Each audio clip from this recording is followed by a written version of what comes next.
The answer to this is the desire to grab the silver arises because he sees it as real silver.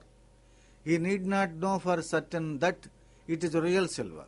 Otherwise, even if the silver is real, he will not proceed to take hold of it because he cannot be sure beforehand that it is real.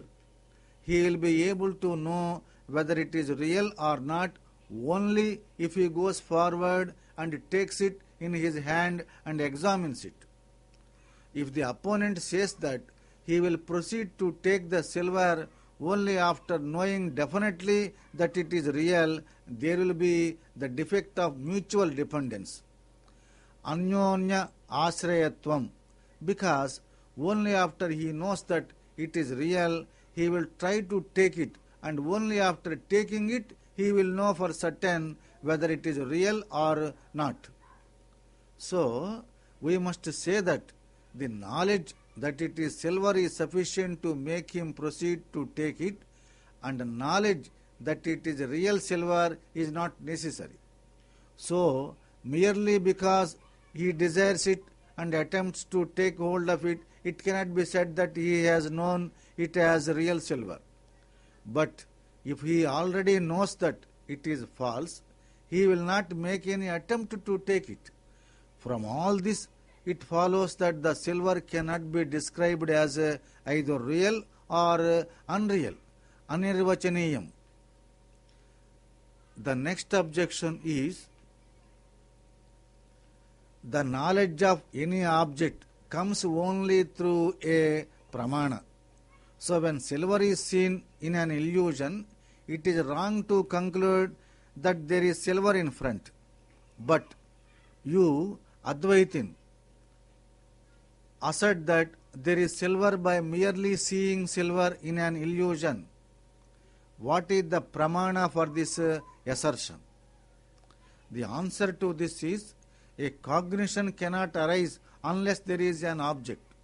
Only Vijnanavadi school of Buddhism says that there are no external objects and that only an inner idea appears as an external object. The silver alone is sublated subsequently and not the cognition of silver. The cognition is therefore real, and so there must be an object for this cognition.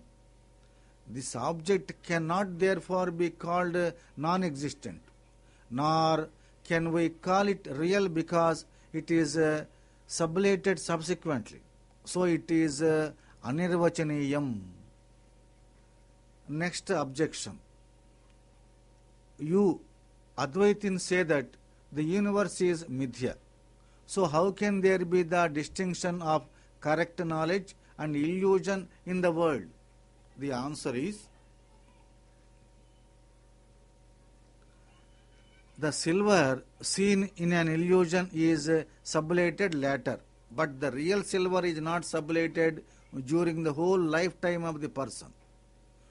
Though the silver seen in an illusion and the real silver are both mithya, there is a difference in the manner of the rise of the knowledge of its illusoriness, midhyatva. If the person who sees the nacre silver does not realize its illusoriness throughout his life, he will continue to believe that it is real. So, the test to know whether a thing is real or mithya is whether the sublating knowledge has arisen or not. There is another difference between illusory silver and real silver. Brahma is caused by ignorance. Though real silver is also mithya, the cause of its appearance is ignorance of Brahman and the substratum. Adhisthana is Brahman itself. For the illusory silver appearing on nacre, the cause is ignorance of Brahman limited by nacre. Sukti avichinna Brahman, and the substratum is Brahman limited by nacre. In both cases, the Brahma will sees only when the particular substratum is known. So, from the empirical Vyavaharika standpoint, we describe a thing as real when it has the unconditioned Brahman as its substratum, and we describe a thing as illusory when it has Brahman limited by some object, such as nacre in the case of silver, as its substratum. Thus, there are three levels of reality: Paramarthika, absolute; Vyavaharika, empirical; and Pratibhasika, illusory. Now, the opponent raises an objection. If you say that the silver was there during the period when the illusion lasted, then how can it be said that it was never there during all the three periods of time? If, for example, there is a book on the table now and it is removed subsequently, it cannot be said that it was never there in all the three periods of time. The answer is, the silver is not there as real silver in all the three periods of time. It is never Vyavaharika, empirically real silver. Opponent: you did not see real silver. You saw only illusory silver. So what you should say is that illusory silver is not there in all the periods of time. But what you are denying is the existence of real silver. That means that you saw one thing and you are denying the existence of another thing. Answer: if there is a book on the table, there is the relationship of contact between the book and the table, but there is no relationship such as samavaya, inherence, between the book and the table. So even when there is a relationship of one kind, there can at the same time be absence of relationship of another kind. Only a relationship of the same kind cannot be asserted and denied at the same time, and not relationships of two different kinds. Similarly, here there is absence of real silver at the same time as there is presence of illusory or false silver. Question: a person who has seen the illusory silver says subsequently, on knowing that there is only nacre, that there was no silver at all there. Nobody says that silver was there and has gone subsequently. So it cannot be said that he experienced indescribable anirvatya silver earlier. Answer: sublation, badha, is of two kinds. 1. Both the silver and its cause, ignorance, are removed. 2. The silver is known to be false, but the ignorance has not gone.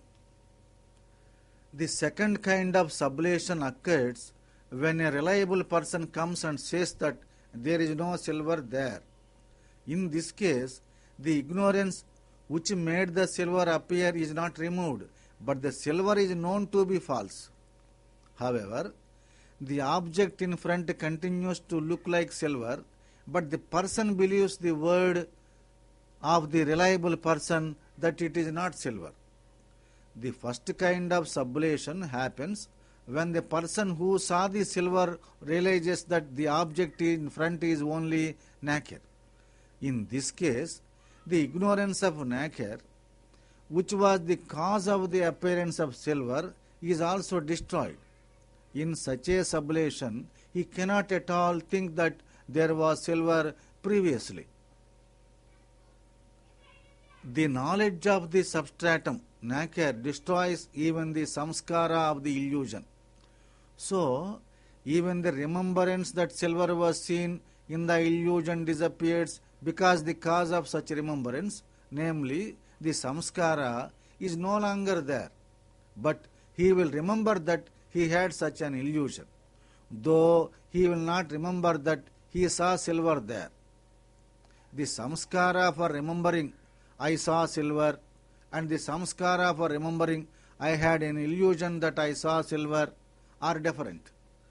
While the former samskara is destroyed by the knowledge of the substratum, the latter is not destroyed. So, there is only remembrance of the knowledge of the illusion and not remembrance of silver. Remembrance of an object and remembrance of knowledge are different. So, he cannot remember the silver, but he can remember the knowledge of the illusion. There can therefore be no valid objection to the statement that there was silver. The suffix vat indicates that the silver was indescribable as real or unreal and that it was mithya. There are 4 pramanas for this indescribability: pratyaksha, anumana, ardhapatti and shruti. Pratyaksha, by the statement, the silver I saw was false. It follows that a false silver was there. Thus, there are 2 kinds of silver, real silver and false silver. Ardhapatti, pramana. If it is said that false silver was also not seen, then it could not have been seen as silver at all. But it was seen. Therefore, false silver was seen.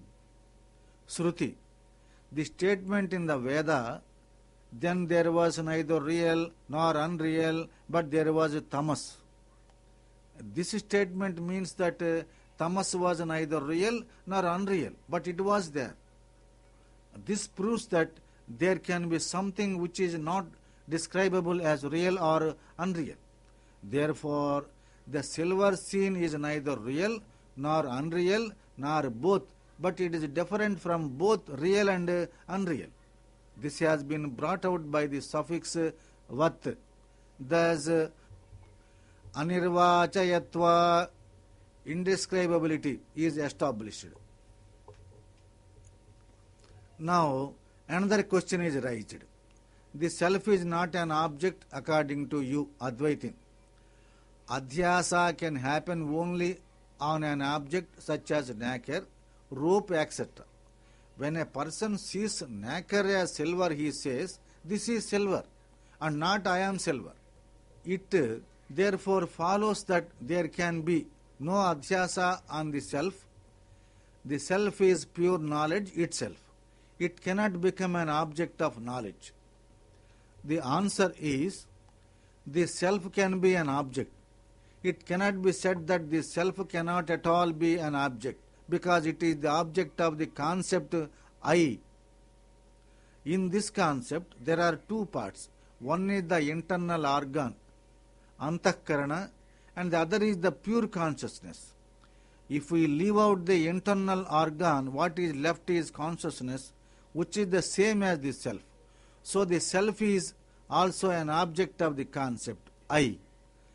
The pure consciousness without an upadhi is no doubt not an object of knowledge, but with the internal organ as upadhi, it is an object. Opponent: you say that the self with the upadhi of the internal organ is an object. The self gets an upadhi only because of adhyasa. That means that the self becomes an object only because of adhyasa, and only if it is an object there can be adhyasa on it. There is thus the defect of mutual dependence. The answer to this is, the adhyasa of the internal organ on the self is beginningless. There is a continuous stream of